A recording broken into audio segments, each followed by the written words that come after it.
9월 14일 새벽 예배를 하나님 앞에 드리겠습니다. 사랑의 주 하나님 아버지, 참 감사합니다. 오늘도 하나님께서 우리에게 호흡을 주시고 또 좋은 한날을 주셔서 이렇게 주님의 말씀 가운데 하루를 시작합니다. 하나님께서 들려주시는 말씀에 귀를 기울이고 순종함으로 오늘도 하나님과 동행하며 아름다운 우리의 삶을 살아갈 수 있도록 인도하여 주옵소서. 우리의 삶의 자리 가운데 하나님께서 부어주시는 은혜와 평강이 넘치는 복된 시간이 되기를 믿고 바라며 살아 역사하실 예수님의 이름으로 감사하며 기도드립니다. 아멘. 오늘 우리에게 주시는 하나님의 말씀은 열왕기상 6장 1절로 13절까지의 말씀입니다. 열왕기상 6장 1절로 13절까지의 말씀을 봉독해 드리겠습니다. 이스라엘 자손이 애굽 땅에서 나온 지 480년이요 솔로몬이 이스라엘의 왕이 된 지 4년 15월 곧 둘째 달에 솔로몬이 여호와를 위하여 성전 건축하기를 시작하였더라. 솔로몬 왕이 여호와를 위하여 건축한 성전의 길이는 60규빗이요 너비가 20규빗이요 높이가 30규빗이며 성전의 성소와 앞 주랑의 길이는 성전의 너비와 같이 20규빗이요 그 너비는 성전 앞에서부터 10규빗이며 성전을 위하여 창틀 있는 북바지 창문을 내고 또 성전의 벽 곧 성소와 지성소의 벽에 연접하여 들어가며 다락들을 건축하되 다락마다 돌아가며 골방들을 만들었으니 하층 다락의 너비는 5규빗이요 중층 다락의 너비는 6규빗이요 셋째 층 다락의 너비는 7규빗이라. 성전의 벽 바깥으로 돌아가며 턱을 내어 골방 들보들로 성전의 벽에 박히지 아니하게 하였으며 이 성전은 건축할 때 돌을 그 뜨는 곳에서 다듬고 가져다가 건축하였으므로 건축하는 동안에 성전 속에서는 방망이나 도끼나 모든 철 연장 소리가 들리지 아니하였으며 중층 골방의 문은 성전 오른쪽에 있는데 나사 모양 층계로 말미암아 하층에서 중층에 오르고 중층에서 셋째 층에 오르게 하였더라. 성전의 건축을 마치니라. 그 성전은 백향목 석가래와 널판으로 덮였고 또 온 성전으로 돌아가며 높이가 5규빗 되는 다락방을 건축하되 백향목 들포로 성전에 연접하게 하였더라. 여호와의 말씀이 솔로몬에게 임하여 이르시되 내가 지금 이 성전을 건축하니 내가 만일 내 법도를 따르며 내 율례를 행하며 내 모든 계명을 지켜 그대로 행하면 내가 내 아버지 다윗에게 한 말을 내게 확실히 이룰 것이요 내가 또한 이스라엘 자손 가운데 거하며 내 백성 이스라엘을 버리지 아니하리라 하셨더라. 아멘. 오늘도 그리스도 예수께서 주시는 은총과 평강이 성도님들의 삶의 자리 가운데 함께 하시기를 주님의 이름으로 축원합니다. 계속해서 성전 건축에 관한 이야기가 이어지고 있습니다. 다윗은 하나님의 전 성전을 짓기를 열망했습니다. 그러나 이스라엘 백성이 출애굽한 지 480년이 지나서야 솔로몬에 의해 성전은 건축됩니다. 오늘 1절의 말씀은 이러합니다. 이스라엘 자손이 애굽 땅에서 나온 지 480년이요 솔로몬이 이스라엘 왕이 된 지 404년 15월 곧 둘째 달에 솔로몬이 여호와를 위하여 성전 건축하기를 시작하였더라. 아멘. 여호와를 위한 성전 건축은 이스라엘이 애굽 땅에서 나온 지 480년이나 지난 후에 시작이 되었습니다. 성경은 그때가 솔로몬이 왕이 된 지 4년째 이루어진 일이다라고 기록합니다. 솔로몬이 여러 가지 위대한 업적을 남겼지만 가장 큰 업적은 그가 하나님이 거하시는 집, 성전을 건축한 것입니다. 솔로몬이 건축을 시작한 이유에 대해 성경은 여호와를 위하여라고 분명하게 밝히고 있습니다. 그렇습니다. 솔로몬이 성전을 건축한 목적은 여호와를 위함이라는 분명한 목적을 가지고 성전은 건축되었습니다. 여러분, 목적이 분명하지 않으면 일의 방향이 분명할 수가 없습니다. 그렇게 우리도 어떠한 일을 할 때 먼저 물어야 할 것은 이것을 하는 이유와 목적이 무엇이냐라는 질문입니다. 사랑하는 성도 여러분, 어떤 일을 진행하며 어려움 가운데 계시다면 그때 생각해 보아야 할 것은 지금 내가 하려고 하는 이 일의 목적이 무엇이었는지를 다시 한번 곰곰이 생각해 보는 것입니다. 여호와를 위하여, 이것이 솔로몬이 하나님의 집, 성전을 건축한 목적입니다. 그런데 하나님이 얼마나 실까요? 하나님은 얼마나 공간 속에 거하실까요? 하나님은 스스로도 나는 거할 공간이 필요 없다라고 말씀하셨습니다.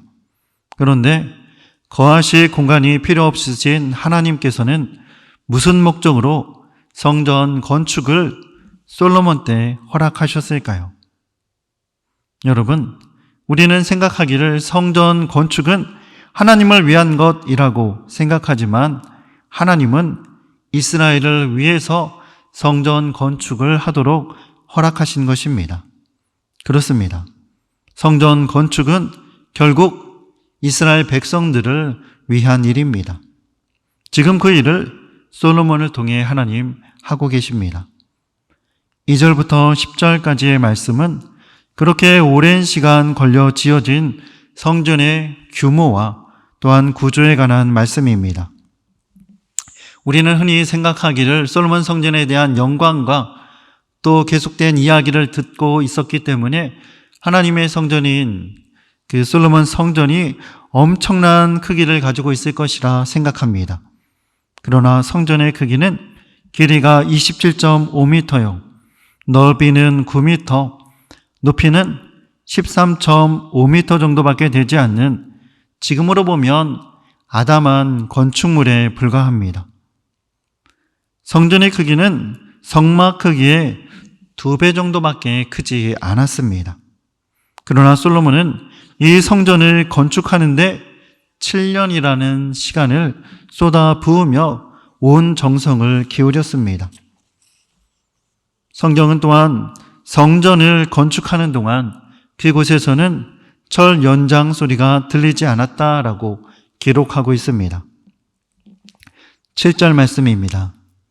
이 성전은 건축할 때 돌을 그 뜨는 곳에서 다듬고 가져다가 건축하였으므로 건축하는 동안에 성전 속에서는 방망이나 도끼나 모든 철 연장 소리가 들리지 아니하였으며. 아멘.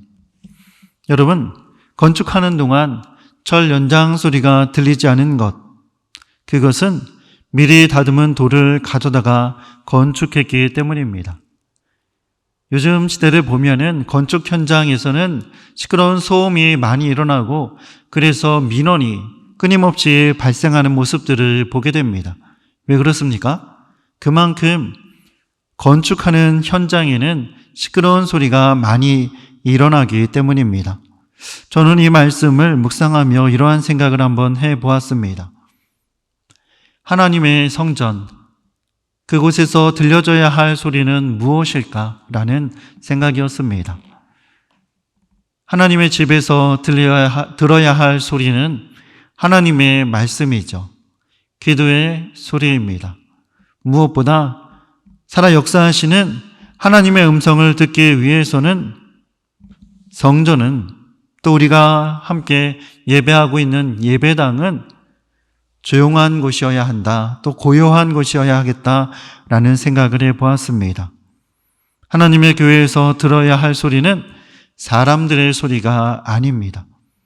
각자 하고 싶은 말을 하는 그 소리를 듣는 곳이 교회가 아니기 때문입니다. 교회에서는 하나님의 말씀만이 들려져야 하기에 어쩌면 이 말씀은 우리에게도 하나님의 교회는 하나님의 말씀을 듣는 곳이다 라는 것을 알려주고 계신 것처럼 생각되었습니다. 성전을 건축하는 동안 건축 재료들은 가까운 곳에서 구할 수 있는 재료가 아니었습니다. 그래서 먼 곳으로부터 이동해야 했습니다. 성전 근처에 가지고 와서 돌을 다듬고 손질하면 조금 더 편하게 일할 수 있었을 텐데 솔로몬은 그렇게 하지 않았습니다. 건축할 동안에는 방망이나 도끼나 철 연장 소리가 들리지 않을 정도로 그렇게 성전은 건축되어지고 있었습니다. 돌을 준비하는 곳에서부터 성전에 쓰여지는 것이기에 온 정성을 쏟아서 준비하는 모습을 보여줍니다. 이처럼 솔로몬은 하나님의 집을 지을 때 세심함을 기울였고 또 전심을 다하는 모습도 보게 됩니다. 마지막으로 11절에서 13절까지의 말씀은 성전과 관련한 하나님의 약속의 말씀이 기록되어져 있습니다. 하나님께서는 성전을 건축하는 솔로몬에게 나타나셔서 약속의 말씀을 다시 들려주십니다. 여호와의 말씀이 솔로몬에게 임하여 이르시되 내가 지금 이 성전을 건축하니 내가 만일 내 법도를 따르며 내 율례를 행하며 내 모든 계명을 지켜 그대로 행하면 내가 내 아버지 다윗에게 한 말을 내게 확실히 이룰 것이요 내가 또한 이스라엘 자손 가운데 거하며 내 백성 이스라엘을 버리지 아니하리라 하셨더라. 아멘. 솔로몬에게 다시 임재하신 하나님은 솔로몬이 건축한 성전에 대해서 모습이 이렇구나 저렇구나 하는 말씀을 전혀 하지 않으십니다. 하나님께서 솔로몬에게 들려주시는 말씀은 솔로몬이 앞으로 살아가야 할 삶의 모습과 이스라엘 백성들이 성전을 통해서 어떠한 삶을 살아가야 하느냐라는 것에 대해서 말씀해 주고 계십니다. 하나님의 법도와 율례와 계명을 지키며 살아갈 것을 말씀하십니다. 이 말씀은 꼭 다윗이 임종을 앞두고 아들 솔로몬에게 들려주었던 유언의 말씀과 동일한 말씀을 하나님께서도 들려주십니다. 이처럼 하나님은 다른 신전과 비교해서 더 크고 더 화려한 그러한 장소를 원하시지 않았습니다. 여러분, 성전이 거룩하다라고 말할 수 있는 이유는 그 성전의 화려함이나 크기나 규모 때문이 아닙니다. 그곳에 하나님의 임재가 있었기 때문입니다. 그래서 성전은 거룩한 곳이 될 수 있었습니다. 성전은 이처럼 하나님과 이스라엘 백성들의 만남이 허용되었던 은혜의 장소입니다. 솔로몬에게 나타나신 하나님, 내가 거하기에는 너무 좁은데 나는 더 큰 집을 원하는데 라는 말씀을 하지 않으십니다.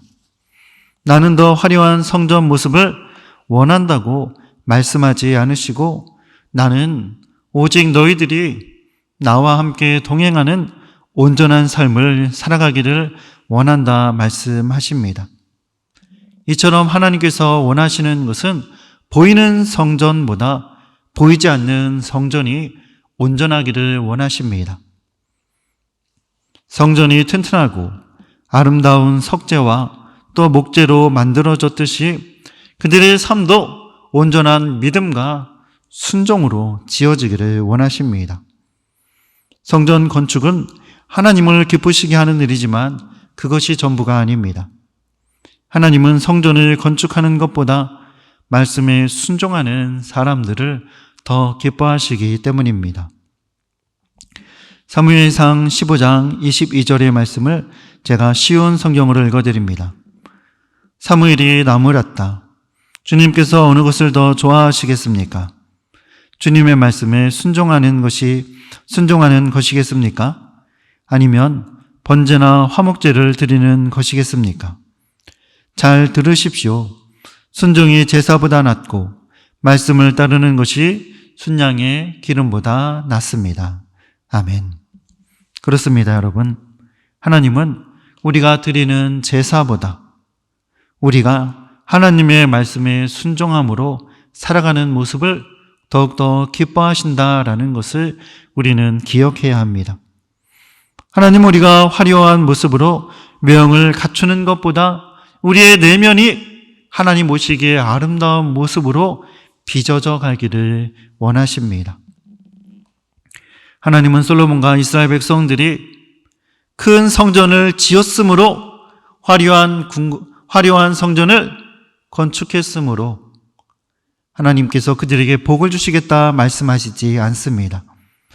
하나님은 하나님의 말씀을 따라 살아갈 때 다윗에게 약속했던 그 언약의 말씀을 지키시겠고 그들과 함께 하시겠고 그들을 버리지 않으시겠다 말씀하십니다. 사랑하는 성도 여러분, 하나님께서 주시는 복은 성전 건축 자체에 있는 것이 아닙니다. 하나님께서 주시는 복은 하나님의 말씀을 따라 살아가는 삶에 있음을 우리는 기억하며 살아가야 합니다. 오늘 하루 우리의 몸이 하나님 성전이라고 말씀하십니다. 우리의 몸을 거룩한 성전 삼아 살아가라고 말씀하십니다. 오늘도 하나님의 말씀을 따라 주님의 성전된 우리의 몸을 하나님께서 기뻐하시는 일에 온전히 사용하는 그러한 복된 하루가 되시기를 주님의 이름으로 축원합니다. 아멘. 장례 간구 드리겠습니다. 안병호 목사님 81세십니다. 집례는 수동교회에서 집례하고 601구역 제7권사의 오사요전대 소속이신 박영란 권사님의 남편 되시고 안강진 김아미 집사의 부친 608구역 7778 요전도의 호산나 제자반 소속이신 안경진 집사님의 부친 되십니다. 김영창 성도의 장인 되시고 김민영 고등부, 김가영 중등부, 김소민 아동부 성도의 외조부 되십니다. 어제 13일 별세하셔서 서울 현대 요양병원 장례식장 특 2호실에 빈소가 마련되어져 있습니다. 입간 예배는 오늘 오후 2시, 방위에서는 오후 1시 20분, 장미는 오후 1시 30분에 출발합니다. 발인은 15일 내일 금요일 오전 9시 30분입니다. 방위에서 오전 8시 50분, 장미에서 오전 9시에 출발합니다. 슬픔 당한 가정을 위해서 위로해 주시고 기도해 주시기를 부탁드립니다. 잠시 기도하겠습니다. 은혜와 진리의 하나님 아버지 참 감사합니다. 오늘도 하나님의 말씀 앞에 서게 하여 주시고 또 하나님께서 우리에게 주신 성전을 바라보며 다시 한번 우리가 어떠한 삶을 살아가는 것이 하나님께서 기뻐하시는 삶인지 되돌아보았습니다. 주신 말씀을 기억하며 우리의 마음을 성전 삼아 하나님께서 기뻐하시는 모습을 우리의 삶에 담아 살아갈 수 있는 복된 성도들 다 되게 하여 주옵소서. 특별히 슬픔 가운데 있는 가정을 주님 위로하시고 모든 장례 조차 가운데 함께하여 주셔서 장례의 모든 시간들을 통해서 천국에 대한 소망을 다시 기억해낼 수 있는 복된 시간 되게 하여 주시고 장례의 모든 절차가 하나님의 은혜 가운데 순적하게 진행되게 하여 주옵소서. 세상에 줄 수 없는 평강과 위로를 슬픔 당한 가운데 주시기를 믿고 바랍니다.